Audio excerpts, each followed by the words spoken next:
Olá, meninos e meninas, sejam muito bem-vindos ao nosso terceiro encontro.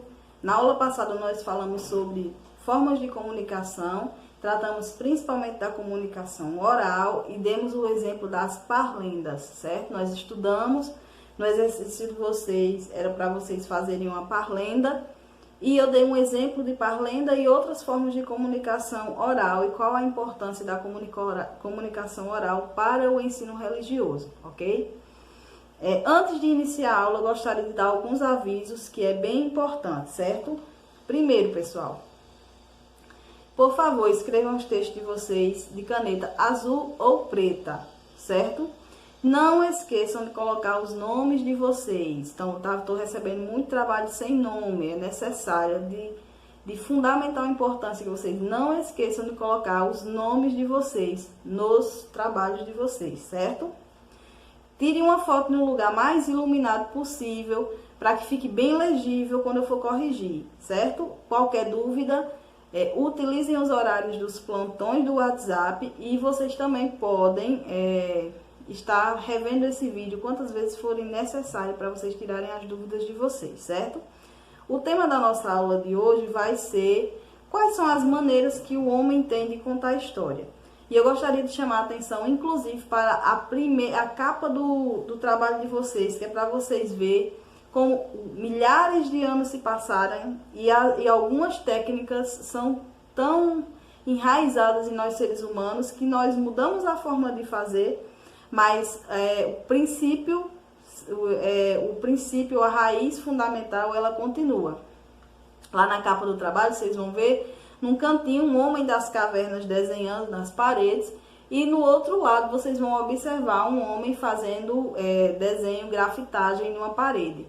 Ou seja, milhares de anos se passaram e nós ainda utilizamos a mesma forma para nos comunicar, rabiscando paredes, rabiscando lugares, nem sempre com textos, certo?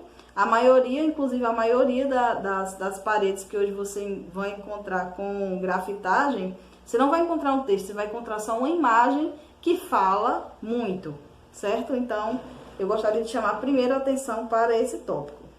E aí, pessoal, depois nós vamos falar sobre as maneiras que nós temos de contar a história, certo? As histórias normalmente são relatos orais, iniciaram-se como relatos orais, certo? Que era uma maneira de uma geração para outra deixar os conhecimentos. E as memórias podem ser familiares ou sociais, ou até mesmo pessoais, certo? Pode expressar a cultura de um povo, pode ser expressar a fala de um povo. Essas histórias elas podem ser contadas de diversas maneiras. A primeira maneira que nós tivemos de contar a história, obviamente, foi a oralização. Depois veio os desenhos na parede, certo? Mas aí a gente podemos contar histórias de quais maneiras, professora? Eu posso contar uma história oralizada, eu posso contar uma história através de uma dança, eu posso contar a história através de uma pintura, eu posso contar a história através de um poema, eu posso contar a história, inclusive, através do meu próprio corpo. O meu próprio corpo também pode ser material para contar a história, às vezes de um povo, às vezes minha própria história. Quando eu falo às vezes de um povo, é porque, por exemplo, em algumas comunidades indígenas, são utilizados alguns sinais corporais para identificar classes, diferenciar classes dentro daquela comunidade. E isso vai contar a história daquele povo. Por que as pessoas utilizam isso? Por exemplo, eu vou falar uma tribo, os índios tupinambás. Os homens sempre utilizavam uma pedra verde aqui embaixo do lábio inferior quando eles passavam a ser adultos, quando eles passavam pelo ritual de passagem. Então, eles faziam um furinho e colocavam uma pedrinha verde. Isso todos os meninos usavam. Conta a história dos tupinambás, existe um porquê que eles fazem aquilo. E também fala sobre aquele menino, certo? Então, é uma forma de contar a história. Nós temos nas cavernas muitos desenhos que contam as histórias dos homens das cavernas. Analisando os desenhos, nós somos capazes de compreender como aqueles homens viviam, o que comiam e qual era as suas formas de relacionamento uns com os outros, inclusive se existiam vestígios das primeiras religiões, são observadas nas cavernas. Alguns desenhos nos levam a compreender que ali poderia existir um culto religioso, certo?